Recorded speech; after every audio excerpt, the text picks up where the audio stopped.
Special shout out to our sponsor, Qualia. Qualia is the category-creating digital closing platform used by thousands of lenders across the country to seamlessly work with their title and escrow partners. By working better together, Qualia is powering lenders to deliver a differentiated closing experience for their clients.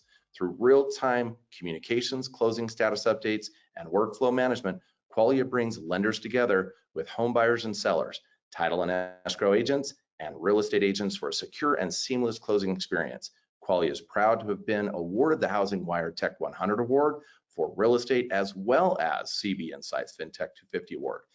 Discover how you can work more efficiently with your title and escrow partners at qualia.com/innovators. That's QUALIA.com/innovators. Greetings, everyone. If this is your first time joining us, welcome to the Mortgage Innovators Podcast, where we deliver fresh and hopefully fun and entertaining insights on all things mortgage and the innovation propelling our industry forward. My name is Margaret Chiavini, and I am with New Res Correspondent Lending. And this week, we're featuring a previously recorded Tech Talk from last year's Mortgage Innovators Conference. This Tech Talk features Executive Vice President of Clear Capital, Kenon Chen, where he discusses digitizing appraisal inspections and how it can reduce risk and bias.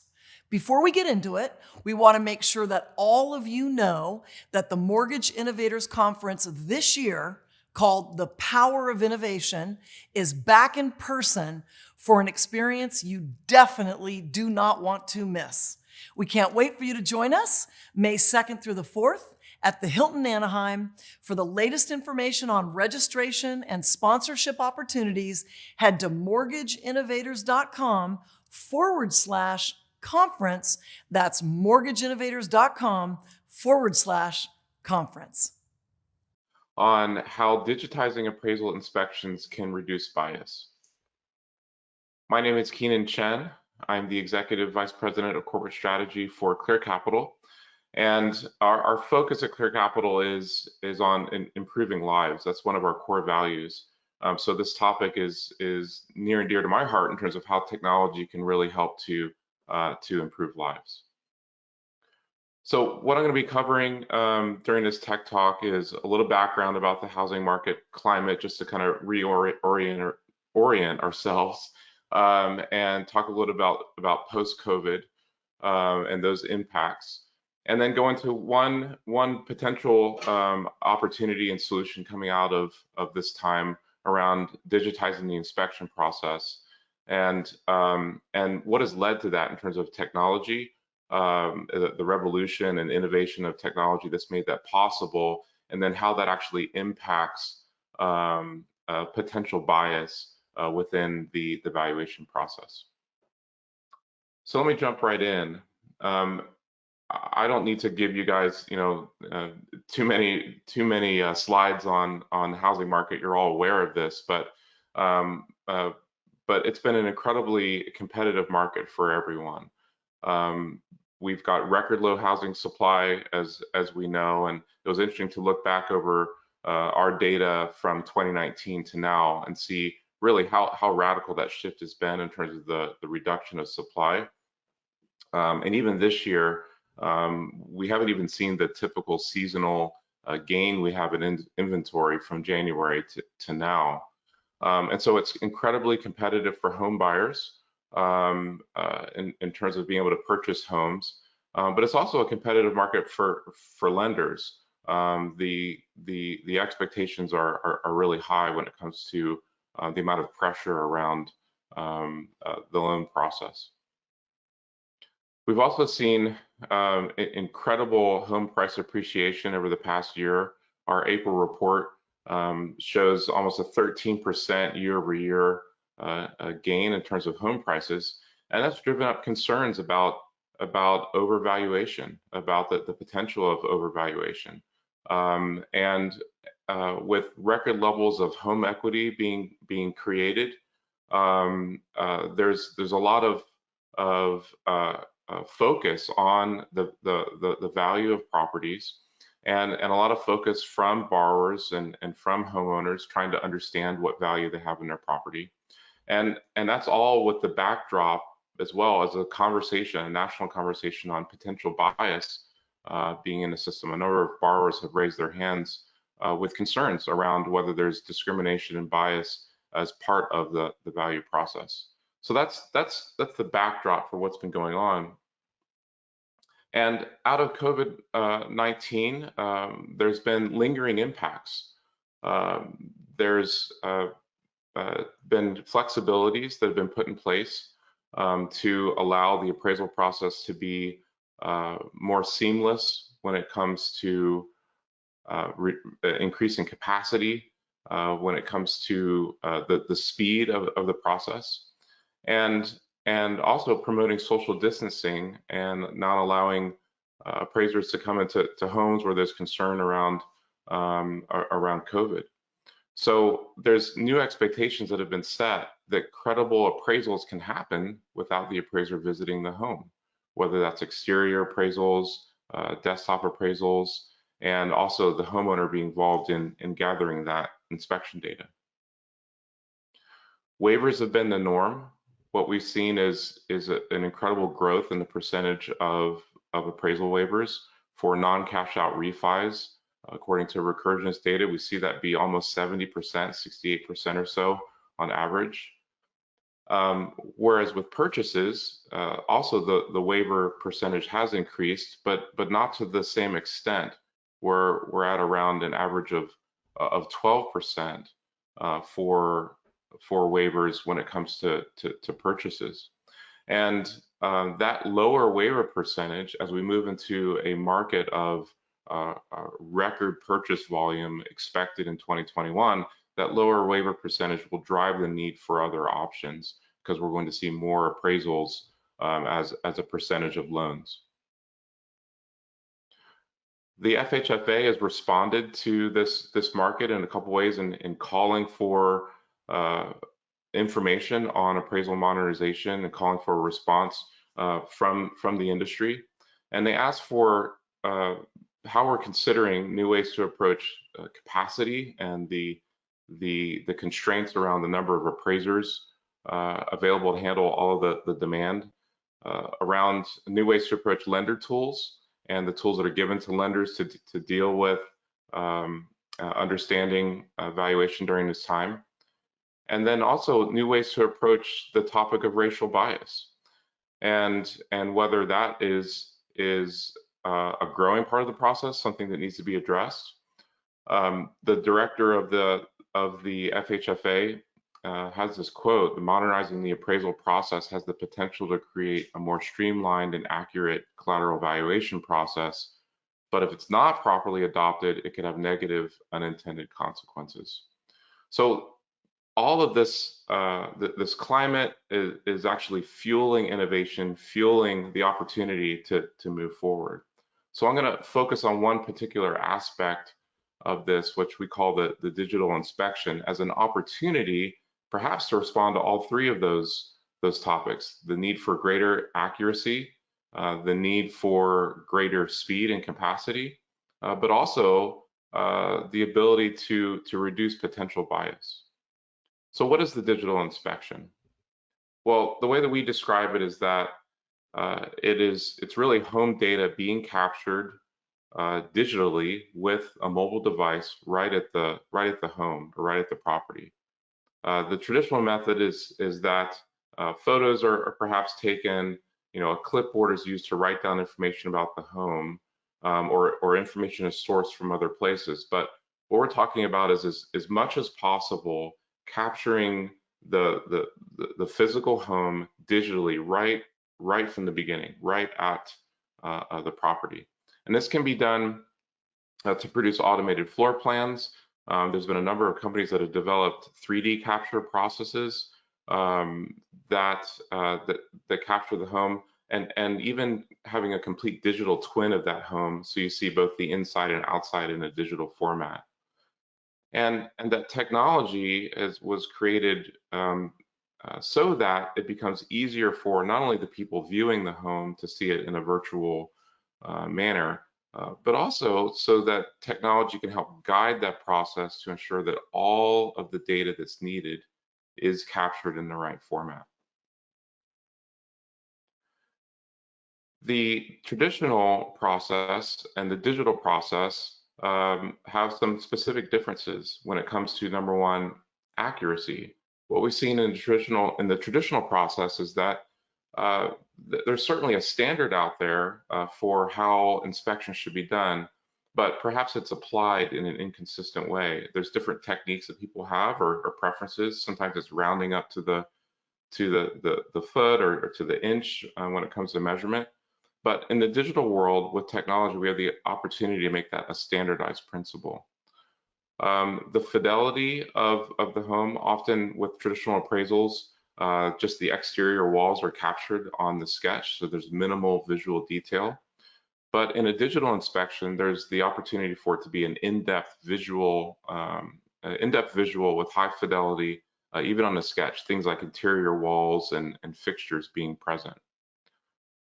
From a scalability standpoint, it's a significant learning curve to really do a full interior inspection to measure the property. This is something that takes years of training.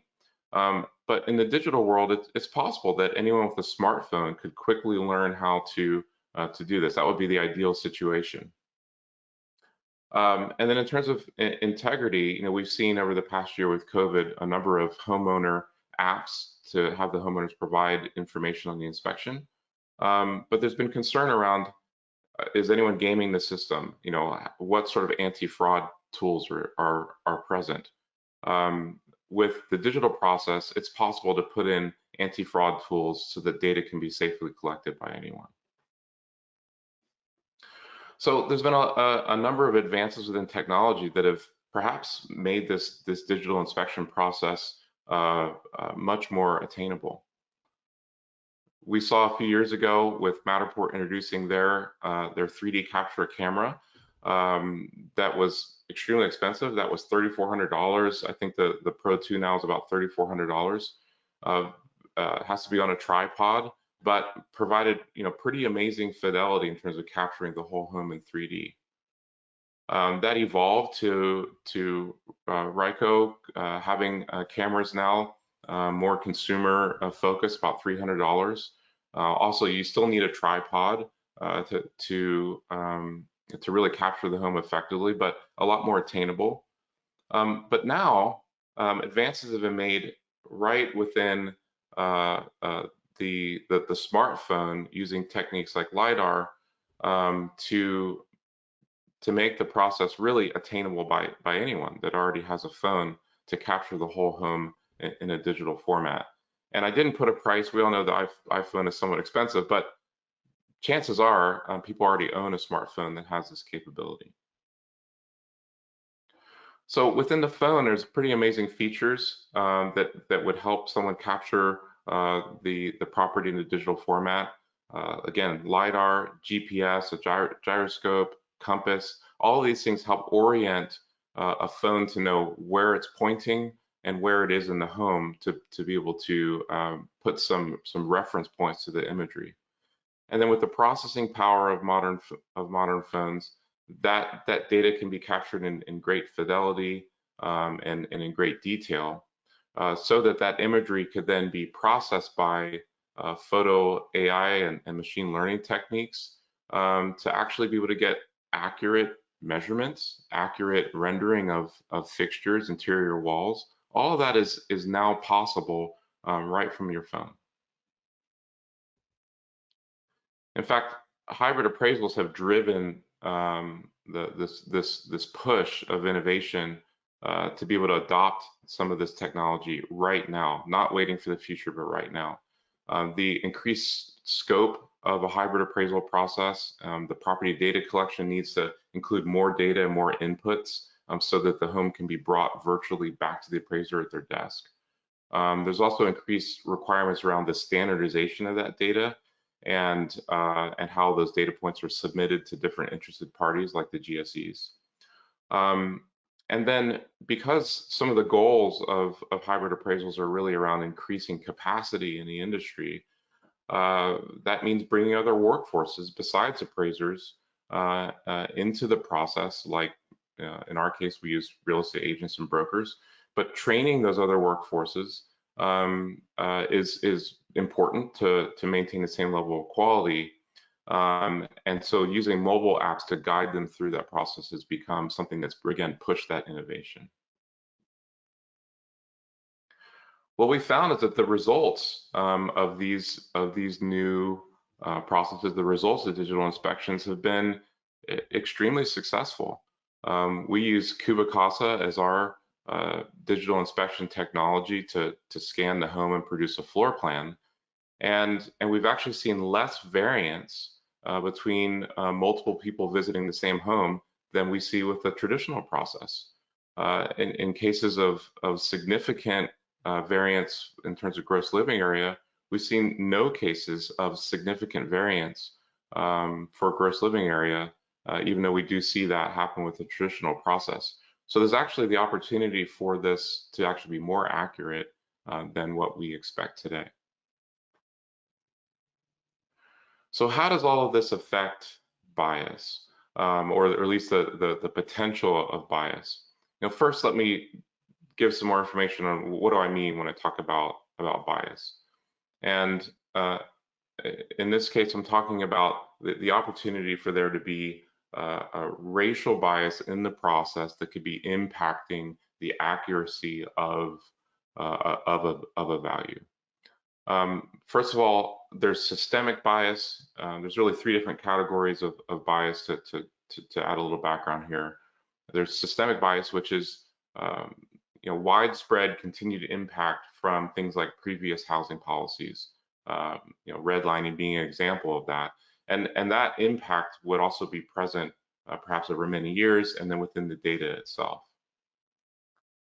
There's implicit bias, which is where there could be potential disparate impact from unconscious bias or unconscious techniques that create a disparate impact. And then explicit bias would be cases where there's actually deliberate actions or decisions being made based on personal prejudice.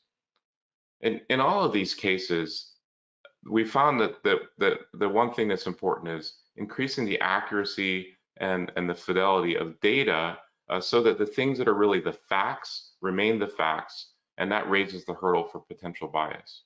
So when it comes to digital inspections, the reason why we're excited about this is that standardization and consistency are a huge part of the digital inspection experience. The consistency of having a technology-enabled process means that borrowers see that the same process is happening and there's a consistent experience. The home facts, applying things like ANSI for understanding gross living area, become a process that allows the home facts to be the home facts. They shouldn't change unless the home has changed. A measuring technique should not vary from home to home, from geographic area to geographic area.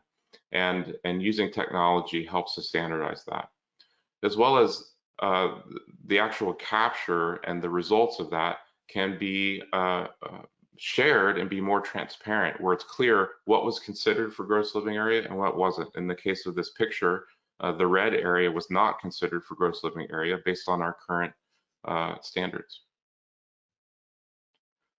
And these accurate facts help to increase the likelihood of an accurate conclusion. We know there's a strong correlation between the gross living area and the concluded value. And so the more accurate we can be with these facts, the better chance there is that the conclusion of value will also be accurate. And these additional inputs of data coming into the system also improve downstream models like automated valuations, which rely upon accurate data for machine learning and other techniques. This technology also enables a diverse workforce. We talked about being able to bring in other folks and train them on the process aided by technology. Bringing the home in a virtual format and a digital format to the appraiser lets us do new things, like being able to work with disabled veterans to do desktop appraisals. It lets us build immersive tech that allows appraiser trainee programs to get started and to attract new talent. And also, mobile tech allows homeowners to have more input to the process in a way that doesn't create additional risk. So, in summary, now is the right time for change.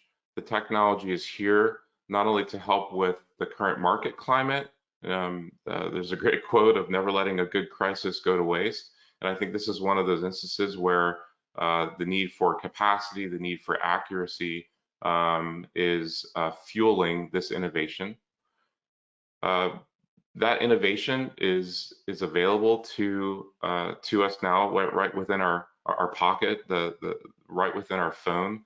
Instead of using expensive equipment, really this can be rolled out at scale. And the results of this, results of a more accurate, consistent process for digital inspections, really does continue to fuel the opportunity we have to look for ways to improve our process, to create equality and make sure that the facts are the facts. So I appreciate your time, and have a good rest of the conference. If you'd like to learn more, you can go to our website and get this presentation. Thank you so much. Thank you for listening to today's episode. If you like what you heard, make sure to subscribe to Mortgage Innovators YouTube channel or wherever you podcast. Until next time.